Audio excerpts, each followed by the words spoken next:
Deus seja louvado. Quem está com a Bíblia, diga: eu amo a Bíblia. Ah, que coisa boa. Pegue aí, então, por favor.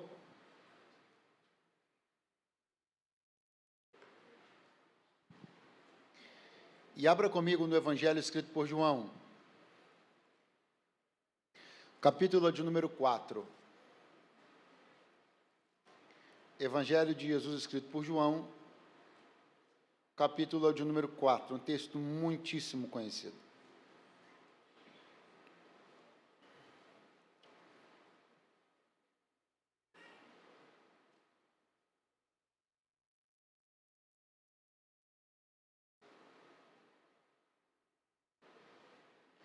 Evangelho de Jesus, escrito por João, capítulo 4, versículo de número 3.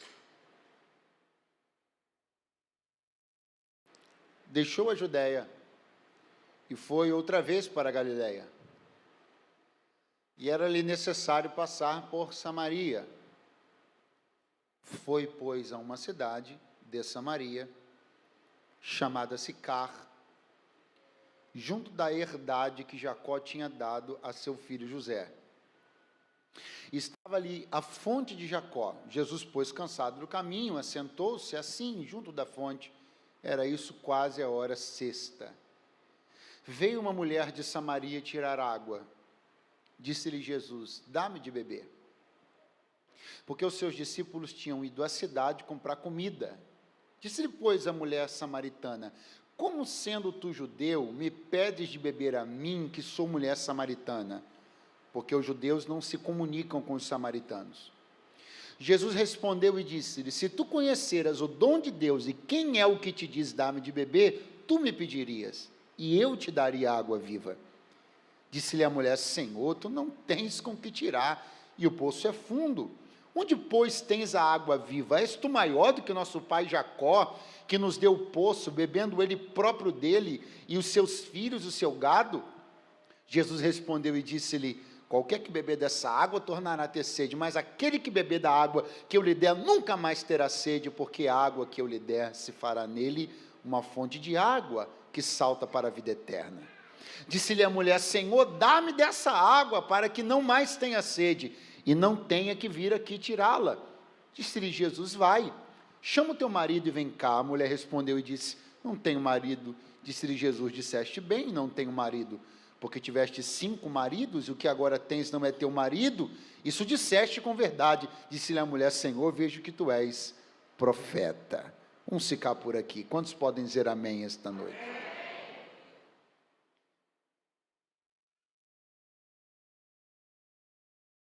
Jesus fez uma logística pouco usual para os judeus aqui no capítulo 4.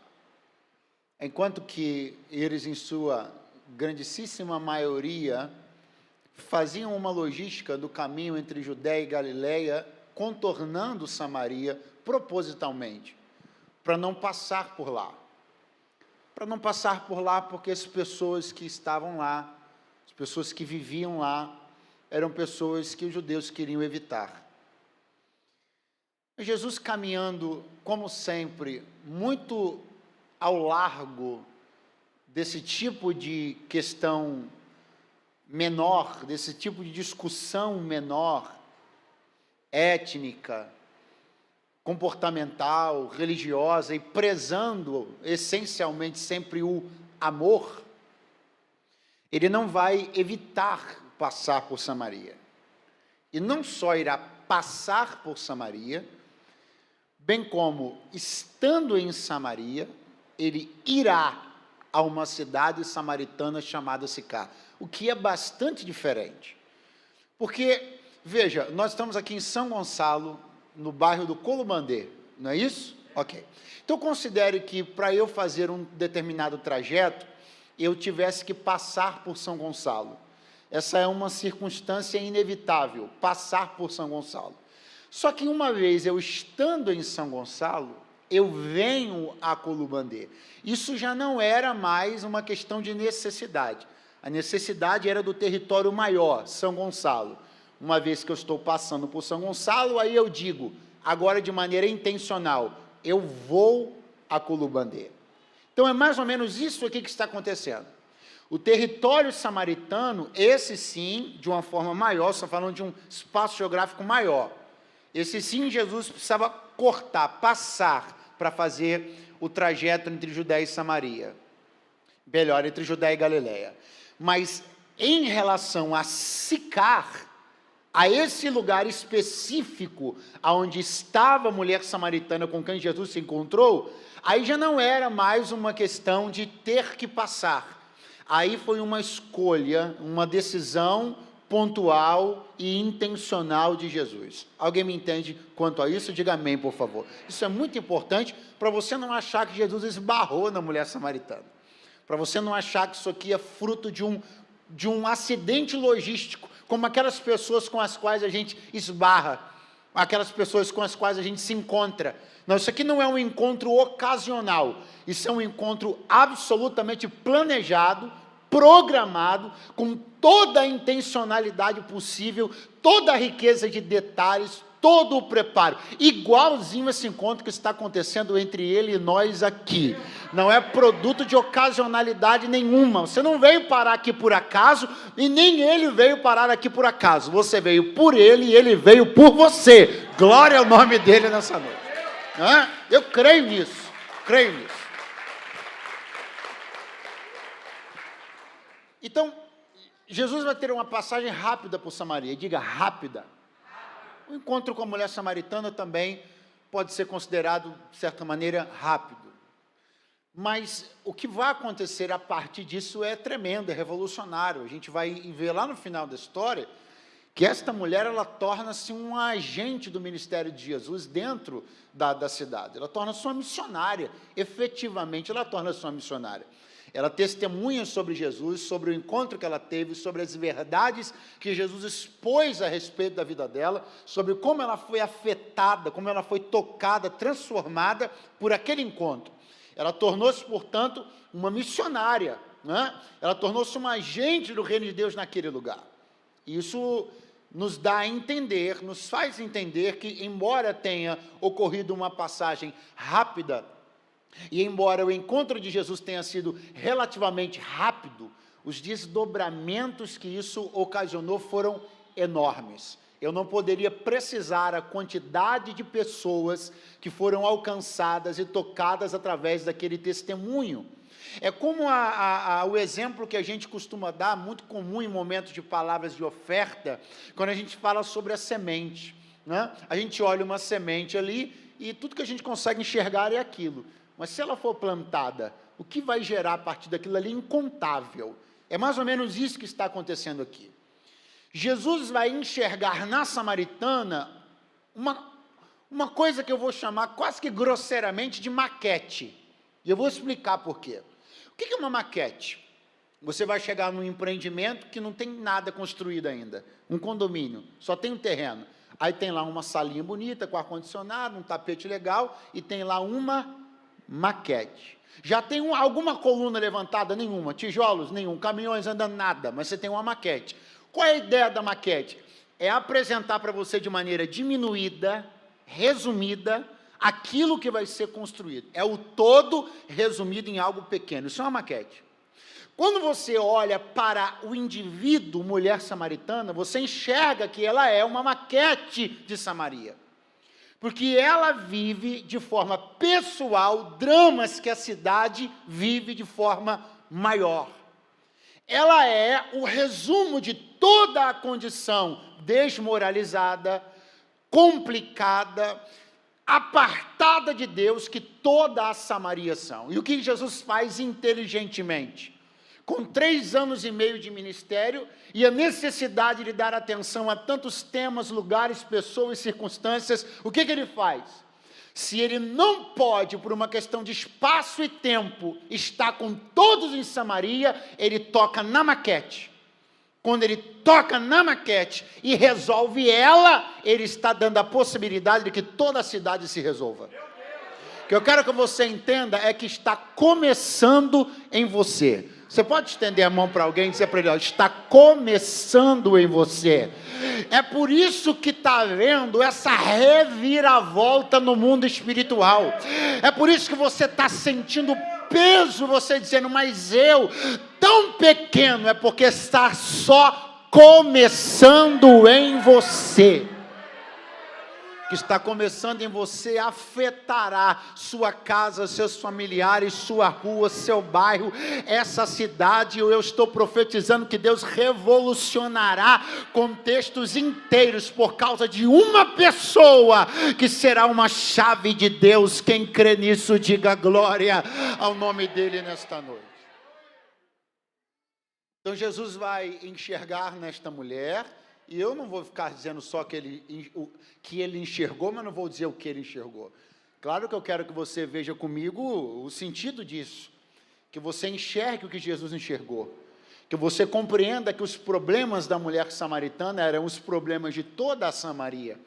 Talvez, e só talvez, até por isso, perceba, nem nome ela tem. Ela é chamada na Bíblia por um adjetivo pátrio, samaritana. Ela não tem o nome dela. Tanto ela é uma maquete da cidade, que a Bíblia até omite o nome dela e apresenta por um adjetivo pátrio. Ela é a mulher samaritana, ela é a chave, ela é a maquete da cidade. Atenção para o que está escrito, então era necessário passar por Samaria. Foi, pois, a uma cidade samaritana, uma cidade de Samaria, ou samaritana, chamada Sicar. Por favor, diga bem forte após mim, Sicar. Você pode fazer bem melhor, diga Sicar. A primeira coisa que eu preciso destacar com você é que esta cidade Sicar, quando Jesus chega lá, e o texto diz que os discípulos, eles foram comprar comida. Então, olha que detalhe interessante. Eles não estavam presentes quando Jesus conversou com ela. Eles não estavam presentes quando Jesus traçou ali aquele momento de diálogo, de misericórdia, de amor para com ela. Eles não estavam presentes. Agora, se você pensar que isso é por acaso, você vai deixar de entender algo muito inteligente sobre a gestão ministerial de Jesus. Jesus tinha uma gestão ministerial muito inteligente. E dentro da sua gestão ministerial muito inteligente, ele tinha um princípio. Ele não ia expor os discípulos a nada para o qual eles não estivessem prontos. Me prove isso, provo. Jesus certa vez falou, eu tenho coisas a dizer a vocês, mas não vou dizer agora. Vocês não estão prontos? Jesus muitas vezes demonstrou que ele nunca submeteria pessoas a coisas para as quais elas não estivessem prontas. Primeiro, porque isso poderia atrapalhar a elas mesmas. E segundo, porque elas poderiam atrapalhar as coisas. Pastor, não entendi, vai entender agora. Como Jesus sabia que eles não estavam prontos para ver o que Jesus ia tratar com a samaritana, Jesus falou para eles, vão comprar pão. Porque quando o discípulo ainda não está pronto para o tamanho da misericórdia que Deus quer exercer com alguém, Deus manda ele comprar pão. Ninguém vai atrapalhar o exercício da misericórdia de Cristo nem da igreja, nem que obreiro ruim tenha que comprar pão. Mas isso aí é para outro dia, a gente fazer um seminário com os obreiros aqui, aleluia.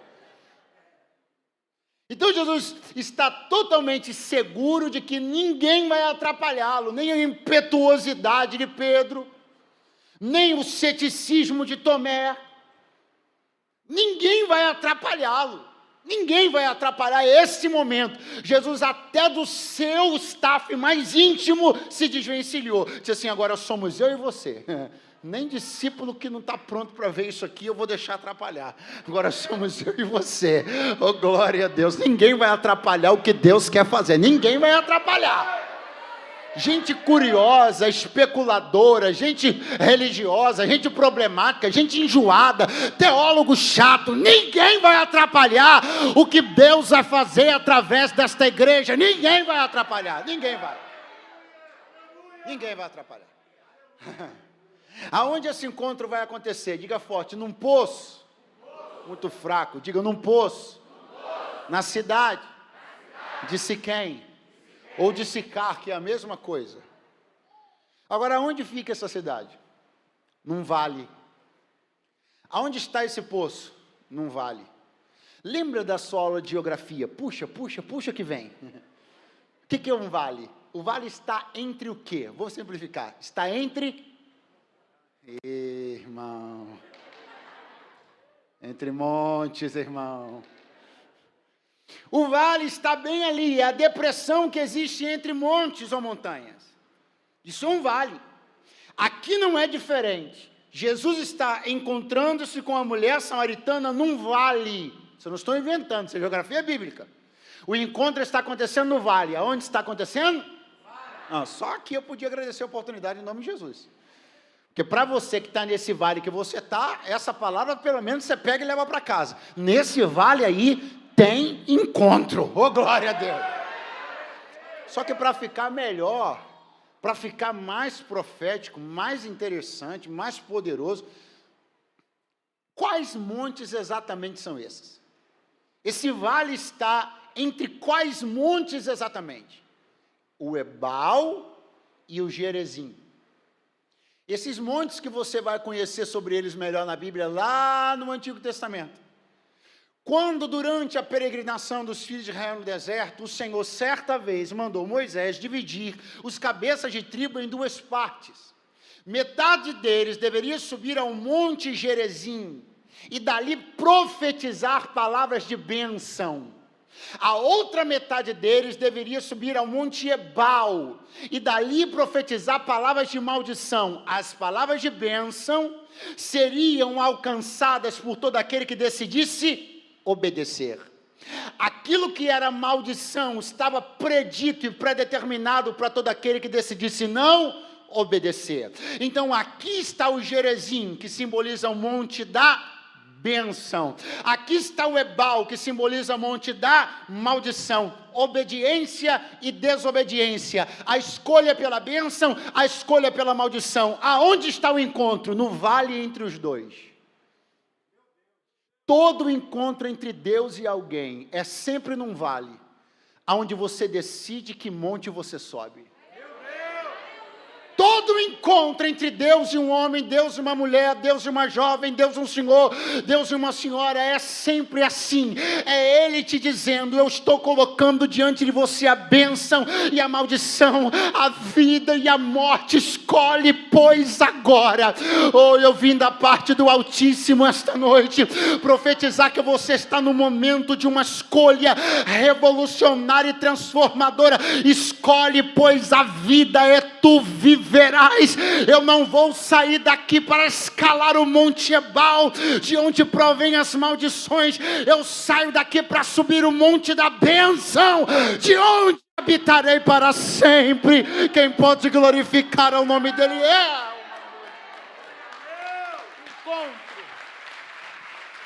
encontro. Hoje é uma noite muito decisiva para algumas pessoas aqui. Não, é mais decisivo do que você pudesse imaginar. Você pensou que o momento mais decisivo da sua vida foi quando você decidiria, ou será quando você vai decidir a respeito da sua carreira, que vestibular prestará? É verdade, esse será um grande momento da sua vida, eu não estou dizendo que não. Ou alguém pensou que o momento mais decisivo da sua vida seria quando você, ou será quando você escolher a pessoa com quem você vai casar, e esse de fato será um momento muito importante e decisivo da sua vida, mas o momento mais decisivo da vida de alguém, não é quando ele decide com quem vai passar a vida, é quando ele decide onde passará a eternidade. E eu estou profetizando que vou falar hoje aqui a todos aqueles aos quais já decidiram passar a eternidade com Deus. E se as maldições pensaram que iam sugar tua vida, iam destruir tua história, quem tramou contra você, quem planejou destruir teu futuro, ou as bocas que estavam abertas pensando que tragariam tua alma e teus sonhos, assim te diz o Senhor: tu podes decidir pela vida. Decide pela vida nesta noite. Lá está Jesus. Lá está Jesus na cidade do vale. Lá está Jesus numa cidade importante. Diga importante. Você pode fazer muito melhor, diga importante. Pastor, ela é importante? É importante. Como é que é o nome dela, pastor? Nós lemos aqui que o nome dela é Sicar. Nós lemos isso aqui. Porém, é importante você saber, ou para alguns lembrar, que esta Sicar de João é a mesma Siquém do livro de Gênesis. Pastor, me prove, olha o que está sendo falado pela samaritana aqui. Ela diz em dado momento para Jesus, atenção, és tu maior que nosso pai Jacó, que estando nesta cidade, cavou ele mesmo esse poço, bebendo ele desta água, dando aos seus filhos e animais? Essa é a cidade por onde Jacó passou na sua peregrinação de Padã Arã até Betel. Essa é a cidade onde Jacó passou com sua família, suas esposas e filhos. Foi nesta cidade que Jacó parou, quando deveria ter ido até Betel. Vamos nos lembrar de alguma coisa. O Senhor aparece para o patriarca Jacó, quando ele estava na casa do seu sogro. Relembra a ele promessas e dá a ele uma ordem. Eu disse uma ordem. É muito importante você entender isso. Uma ordem. Jacó, saia daí, volte para o lugar onde nós nos encontramos pela primeira vez. Que lugar é esse? Betel. Que lugar é esse? Betel.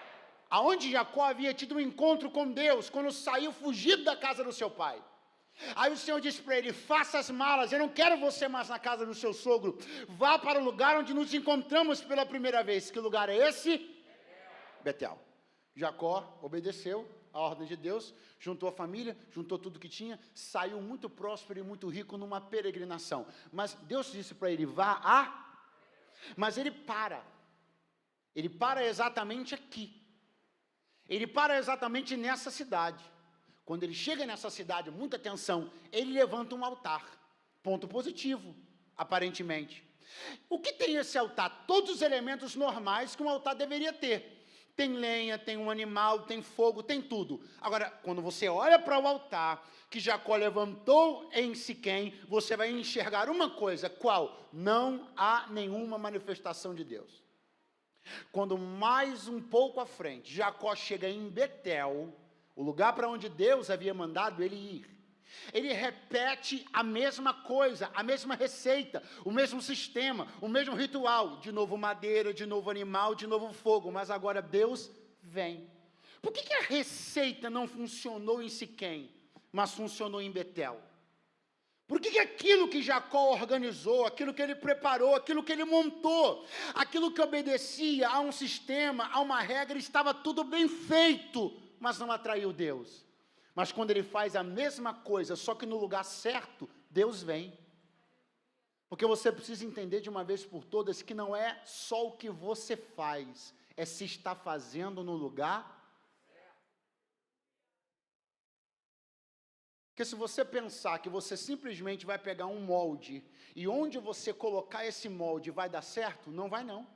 Se você achar que tem um comportamento, e onde você reproduz esse comportamento dá certo, não dá não. Se você está debaixo de uma palavra, vá e permaneça onde Deus mandou você ir, porque lá sim Ele se manifestará e dirá, eu estava esperando por você aqui, Jacó. A coisa deu tão errado, que Jacó fez um altar e Deus não se manifestou. E se alguém pensou que poderia não piorar, piorou, e piorou muito. Porque Jacó tinha 13 filhos, dos 13 só uma era mulher.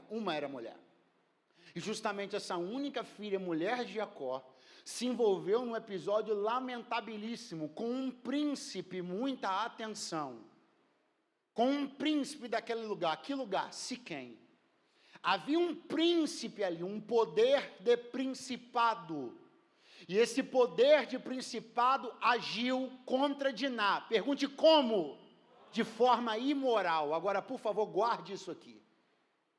O poder do principado de Siquém agiu contra a filha de Jacó com imoralidade. Pastor, o senhor está desde o início falando que existe uma ponte, uma conexão, que é o mesmo lugar, que a samaritana era uma maquete. Me prove. Comecei. O que eu disse para você agora? Quem foi que agiu contra a filha de Jacó? Um príncipe, um poder de principado que age com imoralidade. Vem para João 4, qual era a vida da mulher samaritana? A vida da mulher samaritana era mergulhada em imoralidade. Tal como era uma maquete da cidade, toda a cidade estava mergulhada em imoralidade. Por quê? Porque havia um poder espiritual, um principado que predominava desde os tempos de Jacó, agindo para desmantelar estruturas familiares. A moça da família de Jacó perdeu a virgindade. A samaritana de João 4 está no 5º relacionamento ilegítimo. Há um espírito de desarticulação familiar, há um espírito de desmantelamento moral agindo neste lugar, mas quem está chegando lá não é príncipe, é rei de reis e senhor de senhores. Eu vim de Deus com uma palavra de autoridade: vai cair todo principado de moralidade, de desmantelamento familiar, vai cair. Eu não sei quem viveu o que na tua casa, nem na tua família, mas com você, assim te diz o Senhor, vai ser diferente.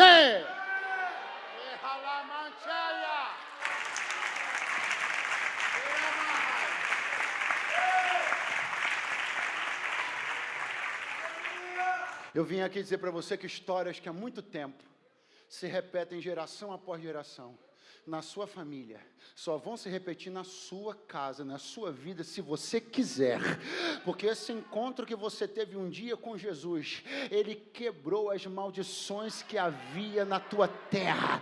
A tua terra não será marcada pela imoralidade, nem pelo desmantelamento. Tu formarás um lar saudável que testemunhará da glória de Deus.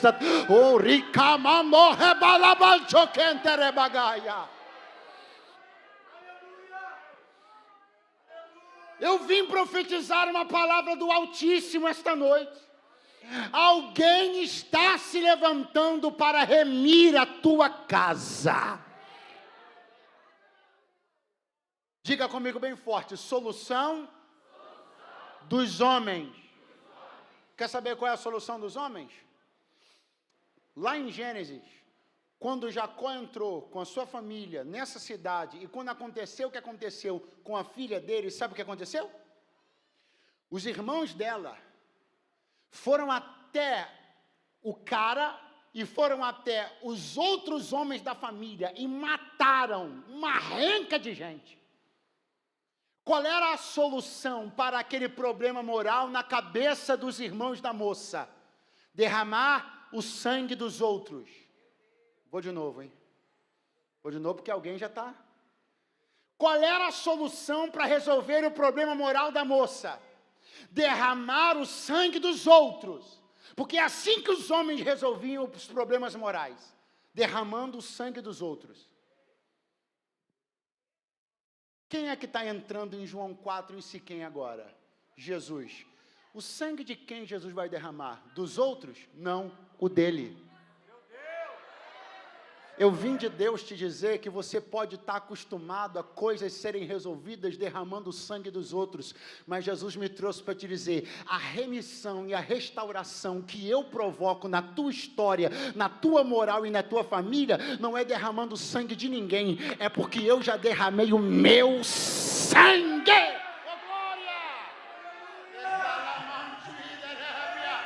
Levanta a tua mão, vem lá no alto, no 3º andar, porque eu não sei se tu ainda crês, eu não sei se isso mexe com você, mas eu queria que tu te lembrasse de uma coisa, que o sangue de Jesus tem poder para uma multidão de pecados perdoar. O sangue de Jesus tem poder para tornar alvas as tuas vestes. O sangue de Jesus tem poder para apagar, esquecer teu passado. O sangue de Jesus. Ei, eclésia, 5 segundos de glória a Deus, porque o sangue de Jesus tem poder.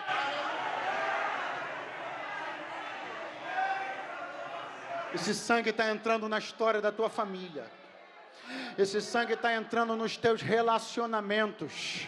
Esse sangue está entrando na conturbada história tua com o teu pai. Esse sangue está entrando na conturbada história tua com a tua mãe. Deus me trouxe para lhe dizer, o poder do meu sangue derramado vai retirar o peso da vergonha de dentro da tua casa e vai levantar um tempo de honra, de honra. Glória.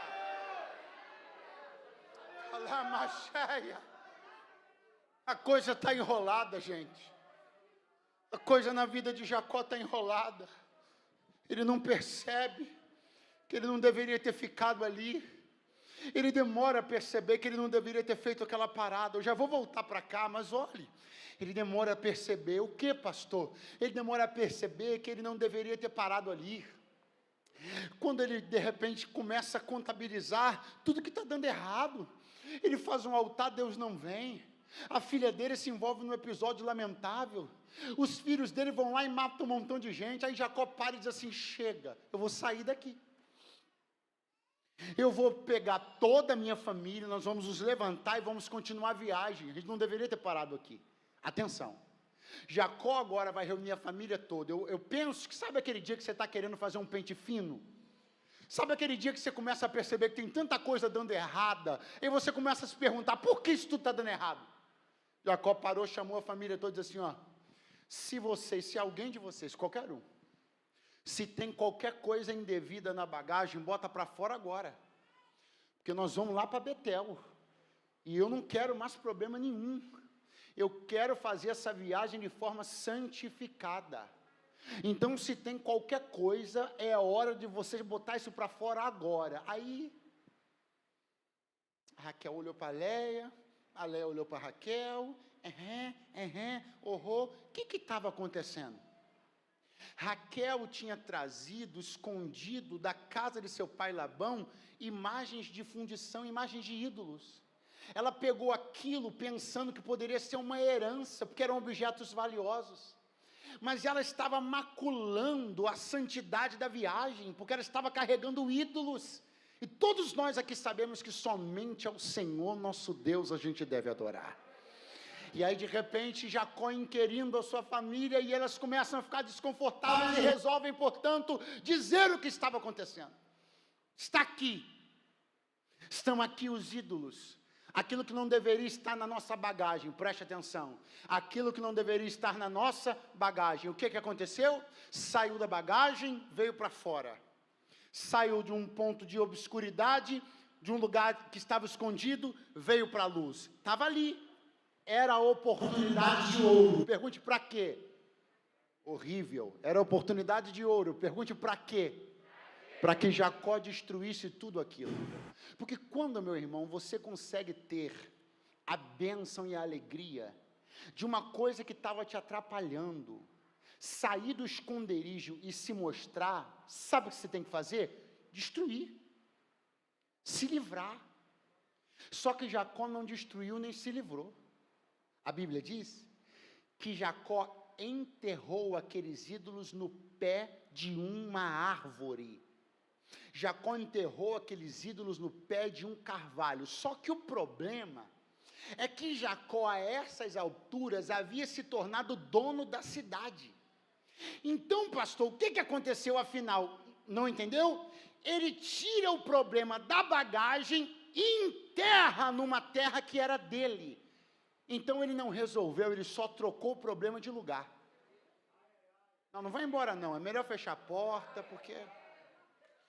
Me ajuda a pregar, olha para alguém que está do seu lado e fala, mudar o problema de lugar não vai resolver nada. Você livra a bagagem, mas contamina a terra. Deus me trouxe para dizer uma coisa aqui para alguém, chega de você fazer rodízio de lugar para esconder teus problemas. Chega de você, é descoberto num lugar, tira de um lugar, bota debaixo do carvalho, tira debaixo do carvalho, bota debaixo da cama, tira debaixo da cama, bota em cima do guarda-roupa. Deus me trouxe aqui para te dizer, aproveita, que essa noite que é uma noite incômoda, porque eu já estou vendo gente assim meio se rejeitando na cadeira. Essa noite que é uma noite incômoda, essa noite que daqui a pouco vai dar dor de cabeça, vontade de ir no banheiro, pode ficar tranquila, se já que já não está dando, porque essa noite é a noite de Deus revirar a tua vida, oramante. Então Então aproveita essa noite que não tem jeito. Você já está sentado aí, eu já estou com o microfone, eu tenho uns 20 minutos, 10 ainda, então não tem jeito para você. É tu ficar aí e aproveitar que Deus marcou essa noite, pegar esse problema e parar de trocar ele de esconderijo. Se livra daquilo que prejudica a tua caravana, a tua viagem.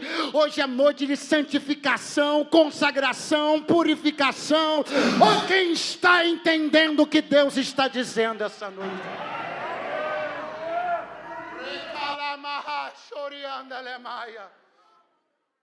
É isso que vai acontecer. Ele só vai trocar de lugar. Ele colocou no pé do carvalho, ele enterrou no pé da árvore, enterrou no pé da... E o que ele enterrou? Ídolos. O que ele enterrou? O que ele enterrou? Você acha que as coisas permanecem assim? Você acha que é possível fazer esse tipo de coisa e as coisas vão continuar assim e não vai dar em nada? Você sabe o que aconteceu?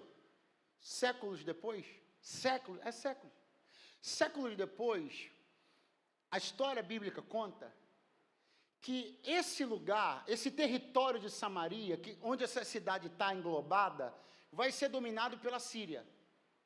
O cativeiro da Síria tem uma peculiaridade. Ele não é como o cativeiro da Babilônia, que transportou.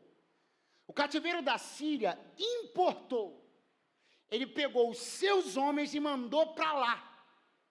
E o que aconteceu? O que aconteceu é que na entrada da Síria em Samaria, foram feitas caravanas. Foi uma leva primeiro, depois outra leva, depois outra leva, 5 ou 6 levas. Em cada uma delas, a Síria levava um ídolo.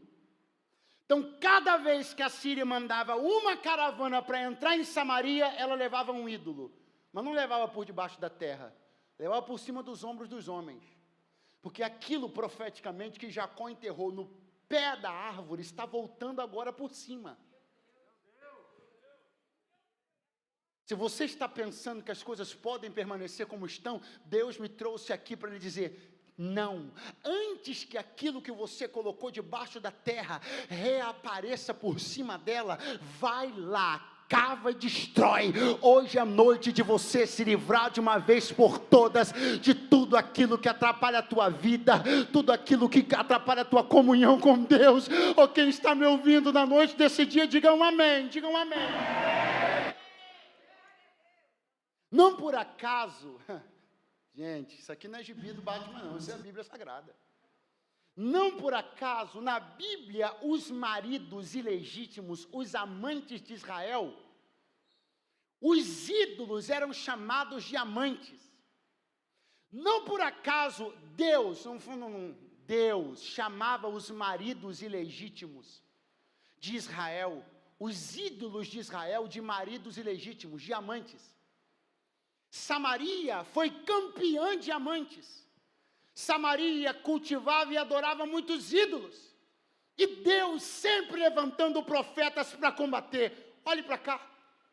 Qual é o quadro da mulher samaritana? 5 maridos ilegítimos. E na Bíblia, o casamento ilegítimo é assemelhado à relação dos ídolos. O que Jacó escondeu. No pé do carvalho, Jesus veio e olhou no olho dela e disse: disseste bem. Disseste bem, não tenho marido. Porque tu já tiveste 5 e o que está contigo agora não é teu marido. É como se Jesus estivesse enfiando a mão debaixo do... É como se Jesus estivesse enfiando a mão debaixo do carvalho e arrancando os ídolos de lá de baixo, olhando no olho da mulher samaritana. Ela vai ficar constrangida, vai ficar vermelhinha, vai ficar com vontade de caçar uma reta e sair correndo, abrir um buraco. Eu também ficaria assim, você também, qualquer um de nós. Mas aquilo que será exposto será vencido.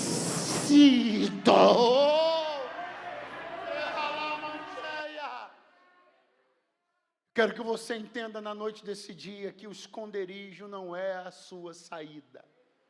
Maquiar uma situação não é a sua saída. Jesus olhou para a mulher samaritana, eu começo a encerrar, e disse: dá-me de beber. Ela disse: hã? Ele disse, dá-me de beber. Ela disse, como tu, sendo um judeu, pedes de beber a mim, que sou mulher samaritana? Agora atenção, aqui eu li, provavelmente na sua Bíblia você também leu, entre parênteses, porque os judeus não se comunicam com os samaritanos. Estava na sua Bíblia? Provavelmente, na minha também. Isso é um problema. Pastor, um problema? Meu irmão, olha para mim, isso tem uma coisa que eu detesto, é colocar em suspeição qualquer coisa em relação à Bíblia que você tem na sua mão. Essa coisa de ficar, porque as traduções, porque aí a gente olha e diz assim, peraí, eu estou com a Bíblia ou não estou com a Bíblia? Eu tenho o maior cuidado com isso. Mas eu preciso dizer que isso que está entre parênteses aqui é uma transliteração problemática. Por quê? Porque olha o que está escrito. Judeus e samaritanos não se comunicam, só que nós temos um dado irrefutável. Judeus e samaritanos tinham relações comerciais, um vendia para o outro. Aí eu te pergunto, você consegue comprar ou vender para alguém sem se comunicar com essa pessoa? É possível comprar ou vender para alguém sem se comunicar? Então compreenda, quando você lê comunicar, você precisa entender que não é bem essa coisa de não fala. A coisa é mais profunda. Tem uma versão na minha casa que traduz isso aqui de uma maneira assim perfeita. Está escrito assim, porque judeus e samaritanos não comem no mesmo prato. Isso sim é o que significa.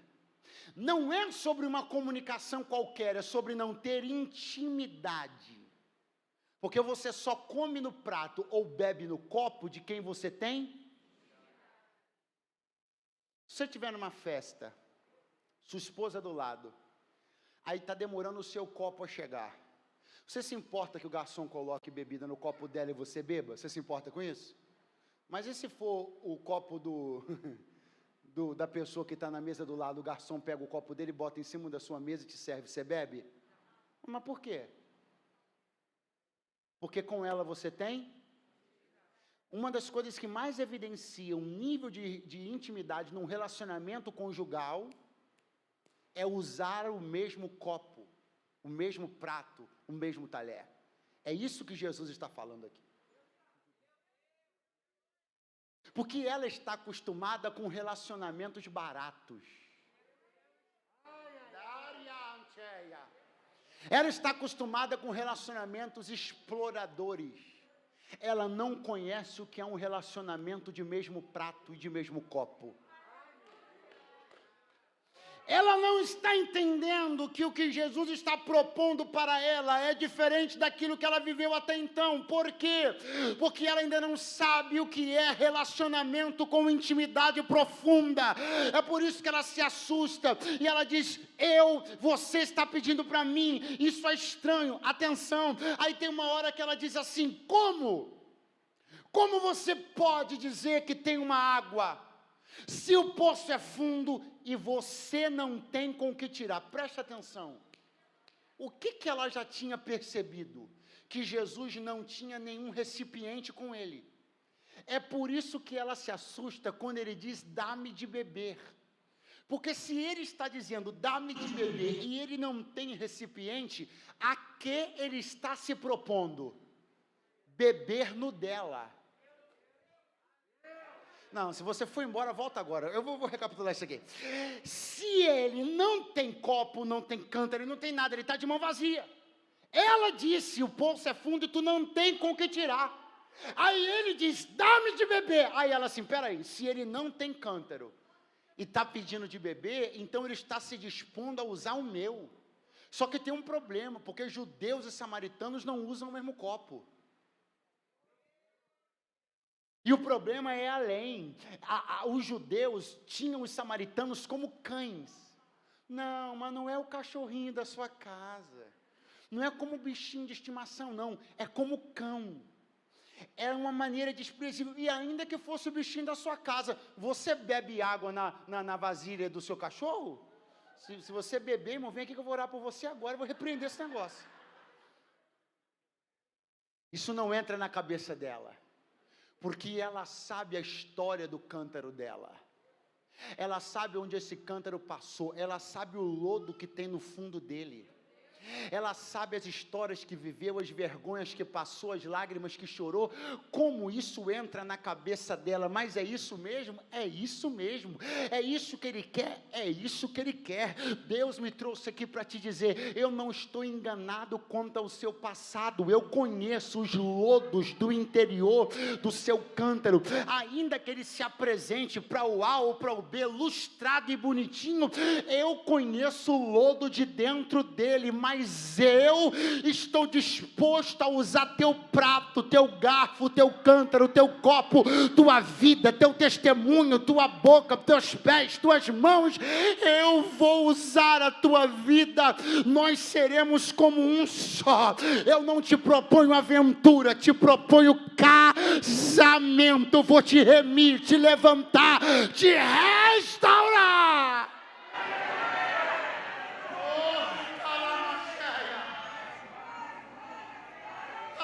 Jesus está dizendo assim, eu tenho água. Ela está dizendo, mas que negócio é esse de água? És tu por acaso maior do que o nosso pai Jacó? Olhe, és tu por acaso maior do que o nosso pai Jacó? Ela está batendo no peito, e está dizendo assim, ó, essa cidade aqui tem história.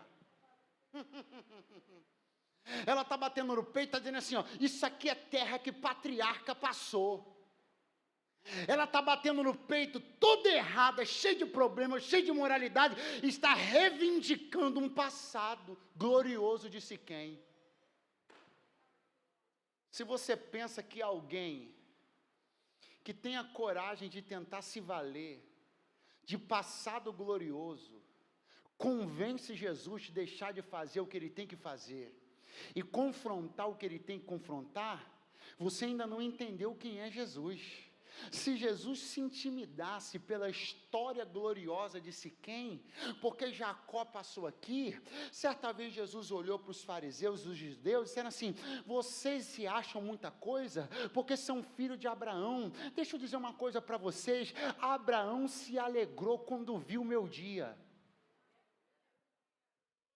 Pastor, o que o senhor está dizendo? Eu estou dizendo que ele é maior do que Abraão, maior do que Isaac, maior do que Jacó, não importa o poço que cavou, não importa a história que tem, viver de uma história passada gloriosa, diante de um presente decadente, como assim, samaritana, ficar aí dizendo sobre as glórias do passado de Sicar, quem passou aqui, os altares que já teve aqui, os poços que já cavou aqui, mas isso é passado, passado não constrói mais nada, teve altar, mas o fogo apagou, cavaram o poço, mas não tem água da vida, passou patriarca, mas já morreu, é hora de parar de viver de passado, e deixar Jesus fazer coisas novas.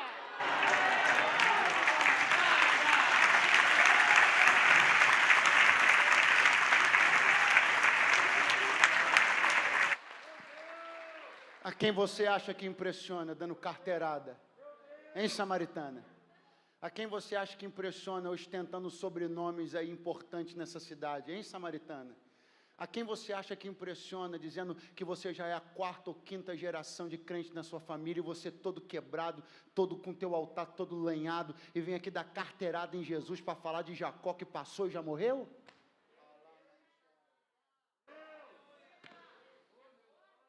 Eu encerro dizendo para você que Jesus olha para ela, ela olha e diz assim, então eu quero beber dessa água. Você quer? Quero, porque eu não quero voltar aqui. É vergonhoso para eu estar aqui. Tu queres? Quero. Então, ok, faz o seguinte, o quê? Chama o teu marido e vem aqui.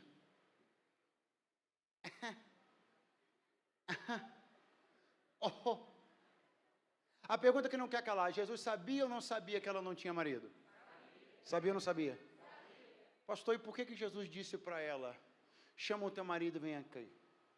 Jesus precisava descobrir se ela tinha marido ou não? Não, ela que precisava assumir. Tem coisas que Deus coloca diante de você, não é porque Ele ainda não sabe, é para ver se você se assume. Porque a dona de casa, para dar um exemplo bem trivial, a dona de casa está pensando que quando for à tardinha vai fazer café. Por quê? Porque ela acha que tem pó.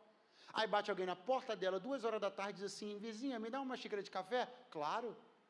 Agora, ela vai lá e não tem.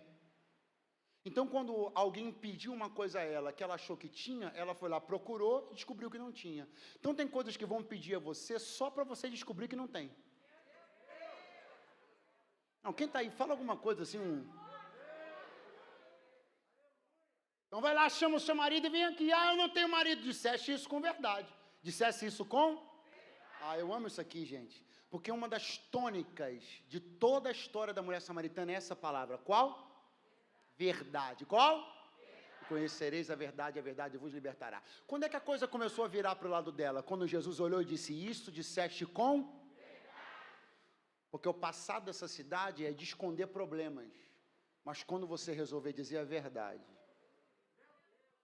eu que sou a verdade, vou começar a libertar e restaurar toda a tua vida. Pastor, o que aconteceu? A mulher disse a verdade. Para quem? Para a verdade. Vou tentar de novo. A mulher disse a verdade. Para quem? Para a verdade. Quando a mulher disse a verdade para aquele que era a verdade, meu irmão, quando você diz a verdade sobre quem você é, sobre teus problemas, quando você para de maquiar, de esconder, de mudar problema de esconderijo, e diz a verdade, ele diz, tu me disseste a verdade, eu sou a verdade, então agora tu vai viver na verdade. Fica de pé no teu lugar na noite desse dia. Vem todo mundo para cá para me forçar a terminar, em nome de Jesus. Glória a Deus. Senão eu vou embora, aleluia. Isto disseste com verdade. Aí Jesus vai e denuncia e diz, porque tu já tiveste 5 maridos, o que está contigo agora não é teu marido. Aí ela olha e diz assim, eu vejo que tu és profeta. Vamos de novo, eu vejo que tu és? Porque ela identifica nele a autoridade de profeta. Porque ele disse o que ela iria fazer? Porque ele disse quem ela iria ser? Não. Porque ele disse quem ela era e o que ela estava fazendo. Preste atenção. Porque quando ela começou a dar testemunho sobre Jesus, pastor, ela não olhou para as pessoas de Samaria e disse assim, venham conhecer quem? Um profeta, que te disse o quê? Disse que eu vou vencer. Disse que eu vou chegar. Disse que eu vou conquistar. Ela não. Ela disse assim, venham conhecer. Venham. Quem? Alguém quem disse o quê? Tudo que eu tenho feito.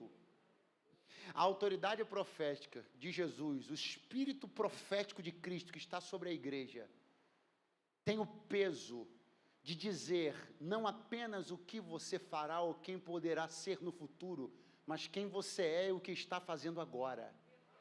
E se você foge dessa verdade e se esquiva, é porque você ainda não está num ambiente profético. Porque no ambiente profético, quem você é de verdade vem à luz e à tona, mas o Espírito de Deus te confronta, te corrige e te transforma.